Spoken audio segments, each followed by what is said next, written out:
Empat orang itu bersaksi bahwa wanita tersebut telah berbuat mesum dengan anjing. Nabi Sulaiman pun berkata, "Pisahkan mereka."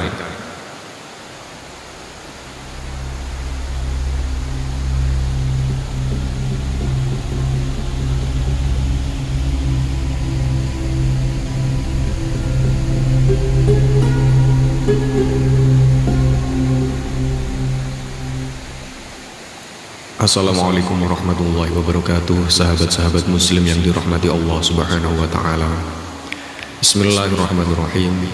Tentu kita pernah mendengar tentang Masjidil Aqsa. Masjidil Aqsa itu terletak di Palestina.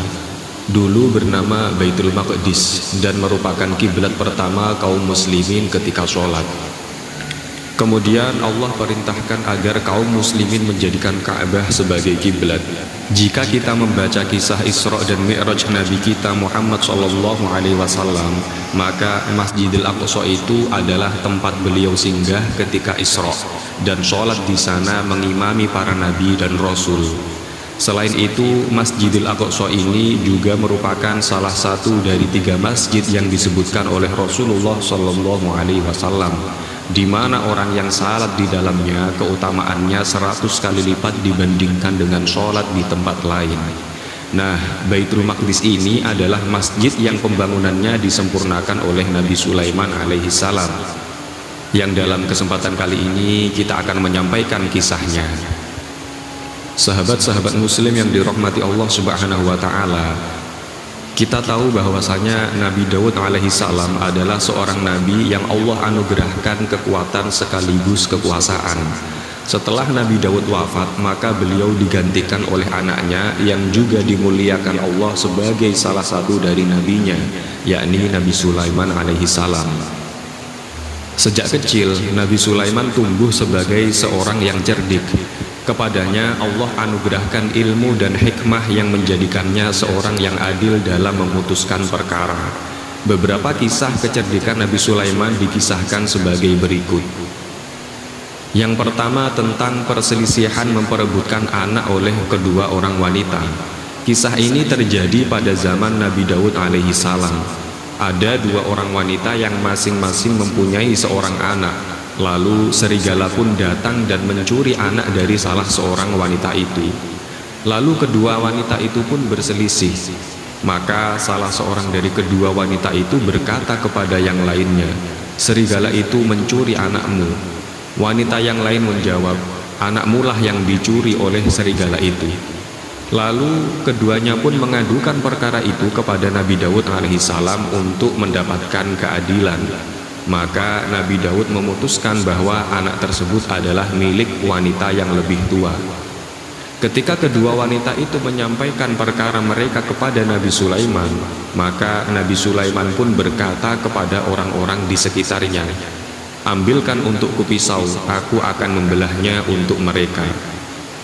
Nabi Sulaiman berpura-pura hendak membelah anak itu agar setiap wanita mendapat separuh bagian dari anak itu.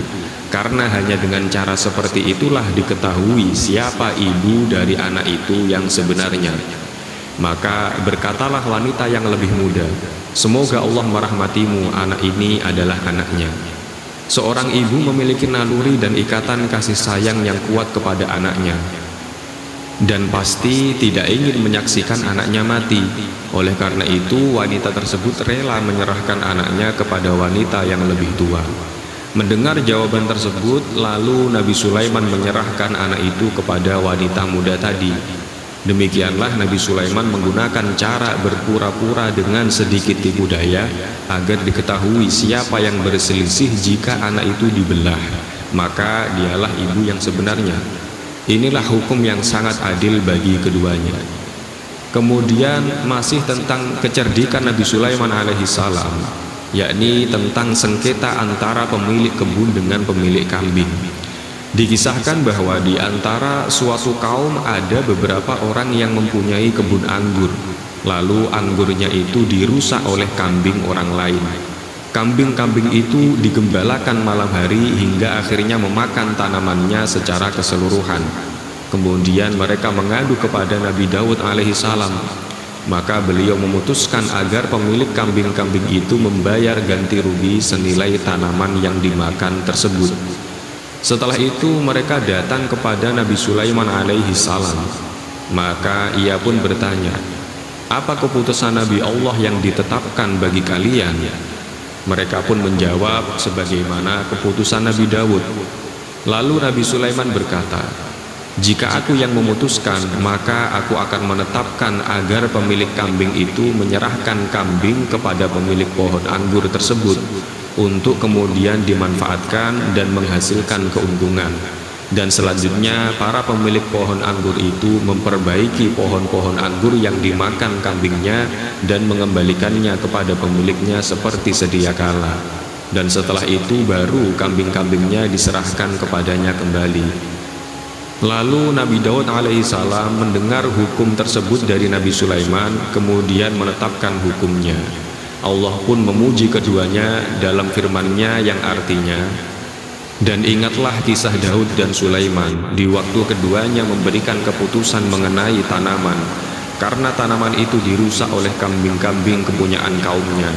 Dan adalah kami menyaksikan keputusan yang diberikan oleh mereka itu, maka kami telah memberikan pengertian kepada Sulaiman tentang hukum yang lebih tepat, dan kepada masing-masing mereka telah kami berikan hikmah dan ilmu, dan telah kami tundukkan gunung-gunung dan burung-burung. Semua bertasbih bersama Daud, dan kamilah yang melakukannya." Dalam surat Al-Anbiya ayat 78-79. Kemudian ada kisah wanita yang dituduh berbuat mesum dengan anjing. Dikisahkan terdapat seorang wanita cantik di kalangan Bani Israel. Dia dirayu oleh 4 orang pemuka di kalangan mereka untuk berbuat mesum. Akan tetapi mereka ditolak oleh wanita itu. Lalu keempat orang itu bersepakat untuk membuat saksi palsu atas wanita itu. Mereka bersaksi di hadapan Daud alaihissalam bahwa wanita itu telah berbuat mesum dengan anjingnya. Nabi Daud pun memerintahkan agar wanita itu dihukum ranjang. Sore hari itu Nabi Sulaiman alaihissalam duduk dikelilingi pembantunya dan mendramakan kejadiannya. Dia duduk sebagai hakim. Lalu 4 orang pembantunya berpakaian seperti 4 orang laki-laki yang menuduh wanita itu, dan seorang lagi dengan pakaian wanita. 4 orang itu bersaksi bahwa wanita tersebut telah berbuat mesum dengan anjing. Nabi Sulaiman pun berkata, "Pisahkan mereka." Beliau kemudian bertanya kepada laki-laki yang pertama, "Apa warna anjing itu?" Dia menjawab, "Hitam." Maka dia dipinggirkan. Sulaiman memanggil orang kedua dan menanyakan kepadanya warna anjing itu, dan dia menjawab, "Merah." Kemudian orang yang ketiga mengatakan kelabu, dan orang yang keempat mengatakan putih. Pada saat itulah Nabi Sulaiman memerintahkan agar mereka semua untuk dibunuh. Hal ini diceritakan kepada Nabi Daud alaihissalam. Beliau langsung memanggil 4 orang yang bersaksi atas wanita tersebut dan bertanya kepada mereka secara terpisah mengenai warna anjing itu. Jawaban mereka ternyata berbeda-beda. Maka Nabi Daud alaihissalam memerintahkan untuk membunuh mereka. Dengan demikian selamatlah wanita itu dari perbuatan zalim keempat orang tersebut. Nabi Sulaiman alaihissalam memiliki kerajaan dan kekuasaan yang sangat besar yang meliputi manusia, jin, dan hewan. Beliau berdoa kepada Allah agar memberikan kepadanya kerajaan dan kekuasaan yang sangat besar dan tidak ada lagi yang semisalnya setelah wafatnya Nabi Sulaiman. Dan Allah pun mengabulkannya. Allah juga menganugerahkan kepada beliau pengetahuan mengenai bahasa binatang. Dikisahkan pada suatu hari Nabi Sulaiman menunggangi kudanya bersama dengan bala tentaranya dari kalangan jin, manusia maupun burung. Jin dan manusia berjalan bersamanya, sedangkan pasukan burung-burung terbang di atasnya seraya menaunginya dari terik matahari. Begitu pula pasukannya yang lain, sehingga pasukan beliau berbaris dengan teratur. Allah mengisahkan perjalanan itu ketika mereka sampai di sebuah lembah semut. Di dalam Al-Quran surat An-Naml ayat 18-19 ada seekor semut yang berkata, "Hai semut-semut, masuklah ke dalam sarang-sarangmu agar kamu tidak diinjak oleh Sulaiman dan tentaranya, sedangkan mereka tidak menyadari." Mendengar itu Nabi Sulaiman pun tersenyum dan tertawa. Lalu beliau berdoa, "Ya Tuhanku, berilah aku ilham untuk tetap mensyukuri nikmat-Mu yang telah Engkau anugerahkan kepadaku dan kepada dua orang ibu bapakku, dan untuk mengerjakan amal soleh yang Engkau ridhoi. Dan masukkanlah aku dengan rahmat-Mu ke dalam golongan hamba-hamba-Mu yang soleh."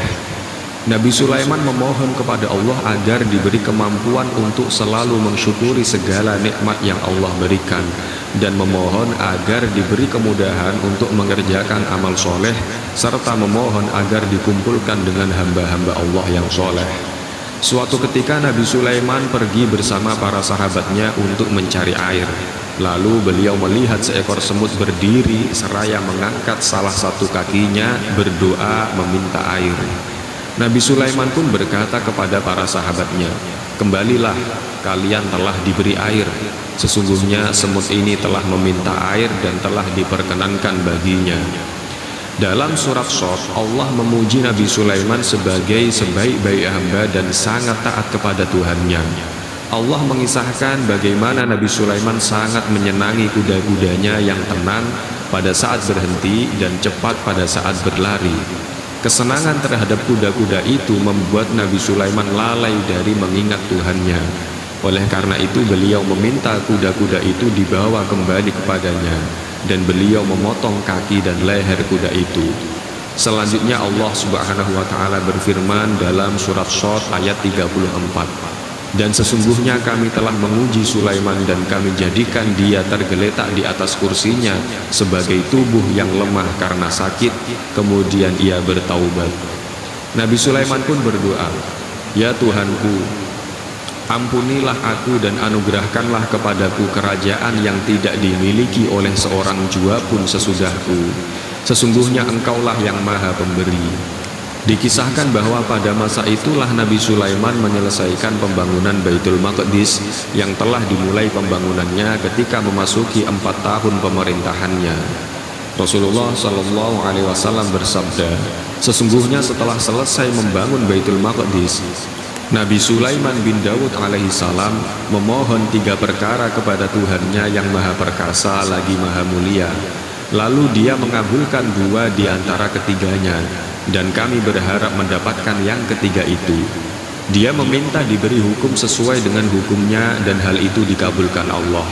Dan dia meminta diberi kerajaan yang tidak diberikan kepada siapapun juga setelahnya, maka Allah pun mengabulkannya. Dan selanjutnya dia memohon agar siapapun yang keluar rumahnya yang tidak berniat kecuali sholat di Baitul Maqdis, melainkan ia akan terlepas dari dosa-dosanya seperti saat ia dilahirkan oleh ibunya. Dan kami berharap Allah memberikan yang ketiga itu kepada kita semua." Setelah Nabi Sulaiman alaihissalam meninggalkan kuda dalam rangka mencari keridhaan Allah Subhanahu wa Ta'ala, maka Allah pun menggantinya dengan kendaraan yang lebih baik. Allah Subhanahu wa Ta'ala berfirman dalam Quran surat Shad ayat 36 yang artinya, "Kemudian kami tundukkan kepadanya angin yang berhembus dengan baik menurut kemana saja yang dikehendakinya." Tidak hanya itu, bahkan Allah pun menundukkan jin yang senantiasa bekerja di bawah pengawasan beliau dengan izin Allah. Jin-jin itu tidak berani menyimpang karena akan terkena azab pedih dari neraka yang menyala-nyala. Jin-jin itu yang juga berasal dari setan-setan yang kuat adalah ahli bangunan dan penyelam. Mereka membangun apa saja yang diinginkan oleh Nabi Sulaiman, berupa bangunan-bangunan yang tinggi dan megah, dan menyelam untuk mengambil mutiara dan benda-benda berharga yang hanya terdapat di dasar laut. Semua itu adalah anugerah yang Allah berikan kepada Nabi Sulaiman alaihissalam. Nabi Muhammad SAW mengisahkan tentang Nabi Sulaiman dalam sabdanya yang berbunyi, Nabi Sulaiman bin Daud berkata, "Demi Allah, aku akan berkeliling malam ini kepada 70 istri. Masing-masing istri melahirkan seorang penunggang kuda yang berjihad di jalan Allah." Temannya berkata kepadanya, "Insya Allah." Tetapi Sulaiman tidak mengatakannya. Maka tidak seorang pun yang melahirkan dari istri-istrinya kecuali seorang saja yang melahirkan bayi yang jatuh salah satu sisinya. Nabi bersabda, Andaikan Nabi Sulaiman mengucapkannya, yakni insya Allah, niscaya mereka berjihad di jalan Allah Subhanahu wa Ta'ala. Sahabat Muslim yang dirahmati Allah Subhanahu wa Ta'ala, dikisahkan suatu ketika Nabi Sulaiman memeriksa barisan pasukan-pasukannya, lalu di antara barisan pasukan burung, beliau tidak menjumpai burung hudhud. Allah Subhanahu wa Ta'ala mengisahkannya di dalam ayat berikut. Mengapa aku tidak melihat hudhud? Apakah dia termasuk yang tidak hadir? Sungguh aku benar-benar akan mengadabnya dengan adab yang keras, atau benar-benar menyembelihnya kecuali jika benar-benar dia datang kepadaku dengan alasan yang terang. Maka tidak lama kemudian datanglah burung hudhud. Lalu ia berkata, aku telah mengetahui sesuatu yang kamu belum mengetahuinya, dan kubawa kepadamu dari negeri Saba suatu berita penting yang diyakini. Sesungguhnya aku menjumpai seorang wanita yang memerintah mereka, dan dia dianugerahi segala sesuatu serta mempunyai singgasana yang besar.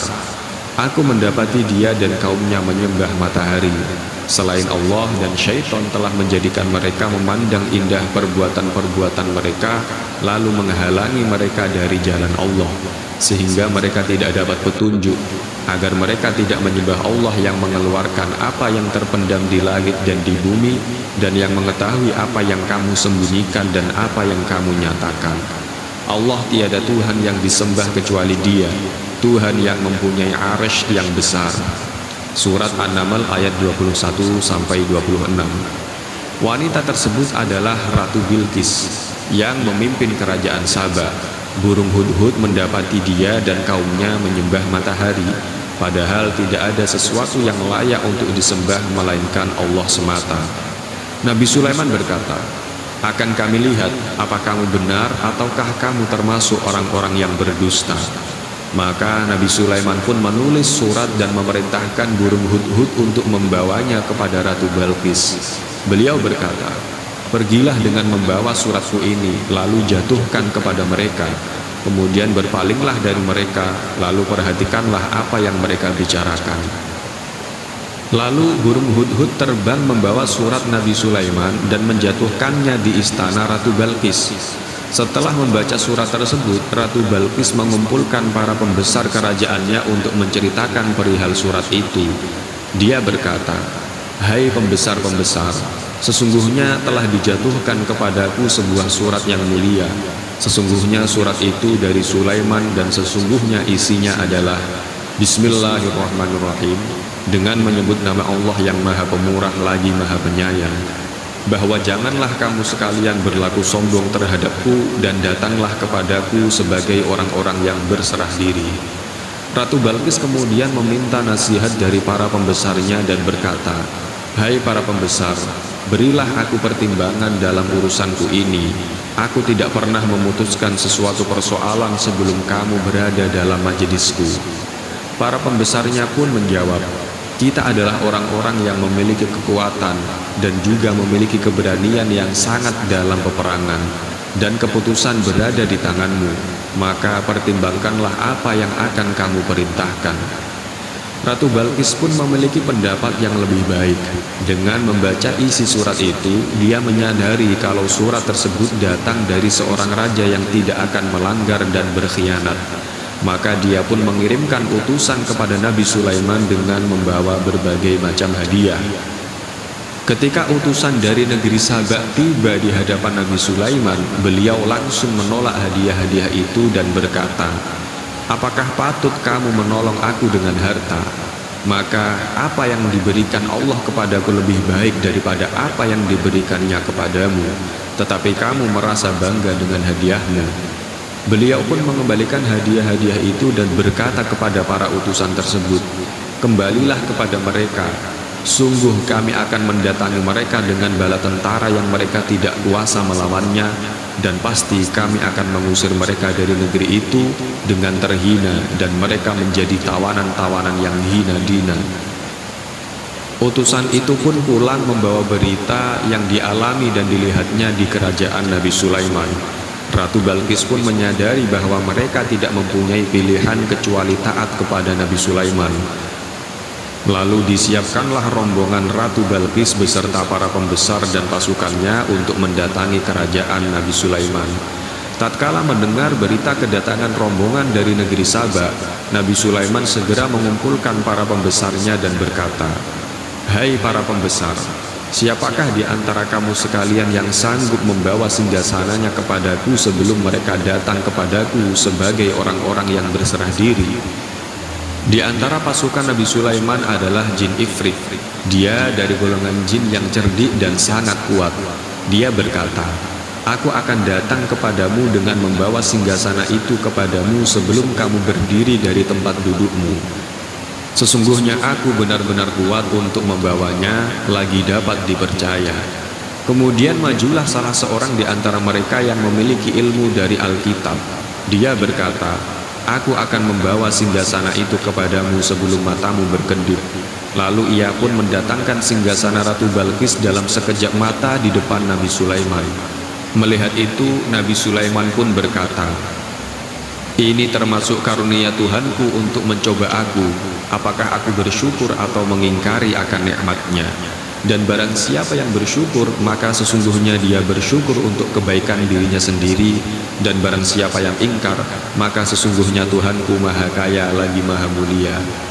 Kemudian beliau memerintahkan orang-orang di hadapannya dan berkata, "Rubahlah baginya singgasananya, maka kita akan melihat apakah dia mengenal ataukah dia termasuk orang-orang yang tidak mengenalnya." Kemudian tibalah Ratu Balqis di Baitul Maqdis bersama rombongannya. Lalu diperlihatkanlah singgasana itu kepadanya. "Seperti inikah singgasanamu?" Dia menjawab, "Seakan-akan singgasana ini singgasanaku. Kami telah diberi pengetahuan sebelumnya dan kami adalah orang-orang yang berserah diri." Akhirnya sadarlah Ratu Balqis akan kekeliruannya, bahwa dahulu dia termasuk orang-orang kafir karena apa yang disembahnya, yakni matahari, telah mencegahnya untuk mengenal agama Allah yang hak, yakni berserah diri dan beribadah hanya kepada Allah. Kemudian dikatakan kepadanya, "Masuklah ke dalam istana." Sebelumnya Nabi Sulaiman telah memerintahkan kaumnya untuk membangun sebuah istana megah dari kaca. Lantai pun terbuat dari kaca yang mengalir air di bawahnya, dan diberi aneka ragam ikan dan binatang air lainnya. Maka tatkala Ratu Balqis melihat lantai istana itu, dikiranya kolam air yang besar dan disingkapkannya kedua betisnya.